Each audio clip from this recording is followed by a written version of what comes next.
제목, 오직 예수뿐이네. 토요일 새벽에 차를 몰고 교회를 가는 건 솔직히 좀 귀찮은 일이다. 그럼에도 가야 한다고 여겨지던 때가 있었다. 귀찮지만 가능한 일이다. 살다 보면 그런 일도 있다. 남자는 차에서 요즘 유튜브에서 듣고 나던 CCM을 흥얼거렸다. 은혜 아니면 살아갈 수가 없네. 이런 가사가 있었는데 수십 번 그 가사를 되뇌다가 기어이 은혜 아니면 살아갈 수가 없네, 베베. 라며 리듬앤블루스식으로 추임새를 넣고 만다. 그러고 나면 즉흥적으로 선율 끝자락을 부여잡고 추임새를 더 확장해야 할 것 같은데 그처럼 선율을 널뛰듯 흔들고 나야 직성에 풀릴 수도 있겠으나 늘 즉흥은 뜻대로 되지 않아 엉뚱하게도 가사가 널뛰고 만다. 어쩐지 은혜라고 하니 살아갈 수 없네 라는 말보다는 사랑할 수가 없네 라는 말을 쓰고 만 것이다. 그러고 보니 비운의 연인 같아지는데 은혜는 누구일까 생각하다가 어쩔 수 없이 은혜라는 이름을 지닌 연예인을 떠올린다. 그 연예인은 무슨 죄를 지었기에 이처럼 심심파적한 공상의 주인공이 되어야 하는 것일까? 남자는 조금 장난스럽게 미안하다.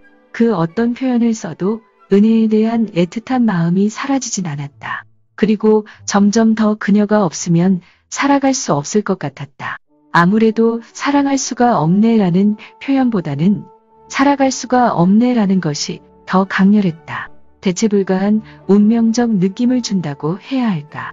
사랑이라는 표현만으로는 품지 못하는 영역을 산다라는 단어로는 아우를 수 있을 것처럼 들렸다. 그녀를 향한 애절한 한마디를 베베로 마무리하는 것은 조금 가볍지 않을까 하는 엉뚱한 죄책감마저 들었다. 새벽에 어둠이 다 가시기도 전에 남자는 세무서 주차장에 주차하고는 5분 거리 내에 있는 교회로 향했다. 조용한 로비를 지나 2층 본당으로 들어가 늘 앉던 자리에 자리 잡고 기도를 했다.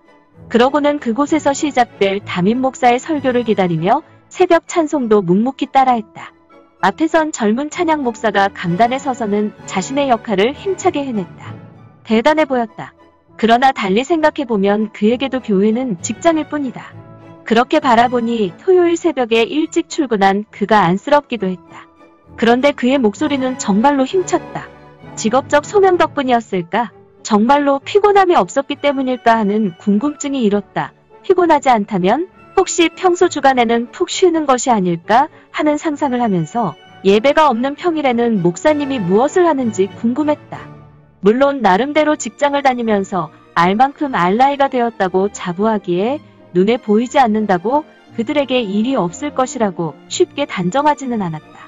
그럼에도 저 즐겁고도 힘차 보이는 모습이 과연 신앙심만으로 가능한지 의심하며 결국 남자 역시 자기 한계에 갇힌 채로 목사의 상황을 판단하려고 하였다.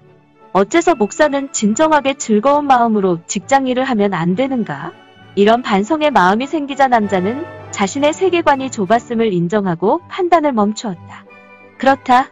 젊은 찬양 목사는 자신의 사명감을 느끼고 뜨거운 마음으로 토요일 새벽에 강단에 올라 찬양을 인도하는 것일 수도 있었다. 남자는 여지껏 직장에서 느껴보지 못한 마음이었을 뿐이다.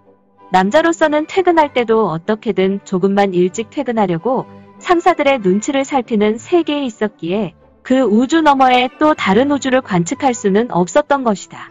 관측하지 못하면 과학이 아니므로 그로서는 목사의 진정성은 여전히 존재 가능한 어떤 것일 뿐 실제하는 진실로 수용할 수는 없었지만 그렇다고 그 진정성의 가능성마저 부정할 수는 없었다. 담임 목사는 그날 바울과 베베에 관한 일화를 설교했다. 베베는 지역에서 유력한 사람으로 집사의 신분으로 사역하는 신자였다. 그리고 여자였다. 그녀는 바울의 서신을 로마까지 전달하는 위험한 일을 했던 신자로 알려져 있다. 당시 로마로 가기 위해 배를 타는 것 자체가 매우 위험한데 심지어 서신을 간직한 채 안전하게 이를 로마 교회에 전달할 뿐 아니라 로마 교회를 부흥시키기 위한 조언자로 참여해야 하는 막중한 임무도 맡았다. 바울은 그를 극진한 예우로 받아들일 것을 로마 교회에 주문했다. 남자는 양성평등이 뭔지도 모를 그 시대에 베베를 높이 평가하는 바울의 진보적인 자세에 감동했다. 동시에 베베라는 인물이 예사롭지 않음을 느꼈다.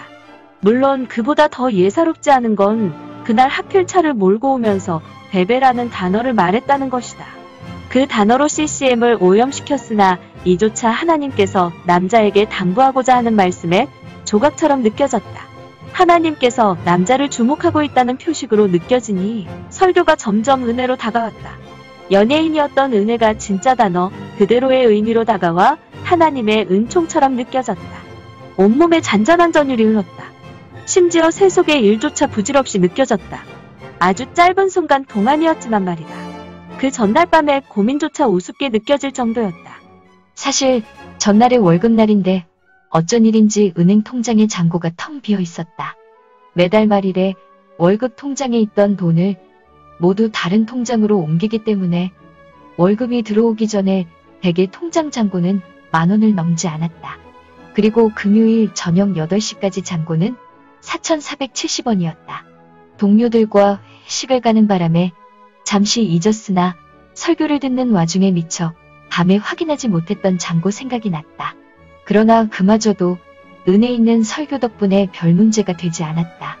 세상 일에 너무 연연하면 안 된다고 여겼다. 비록 승진 발표가 있었고 동료 중 2명이 승진하는 바람에 회식이 있었지만 그 승진 심사에서 탈락한 것도 문제가 되어서는 안 되었다. 새벽에 설교란 그 정도의 위로쯤은 해줄 위력이 있었다고 믿었다.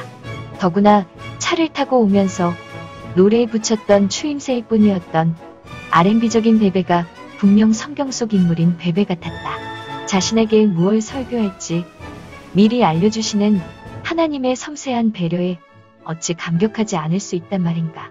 갑자기 마무리 찬양조차 가슴 벅차도록 아름다웠다. 찬양 목사의 마음을 조금은 이해할 수 있을 것 같았다.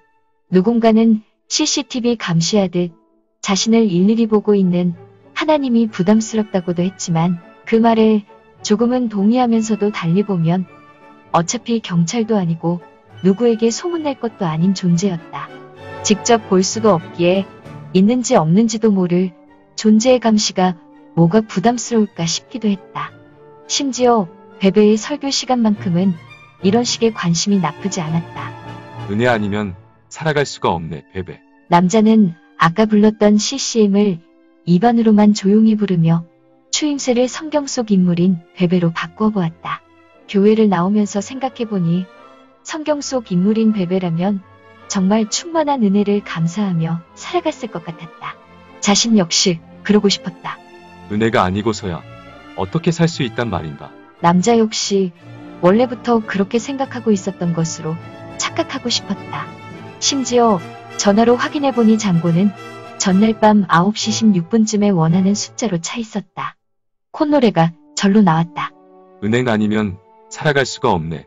네이마르 A에. 라고 개사하고 있는 자신을 발견했다.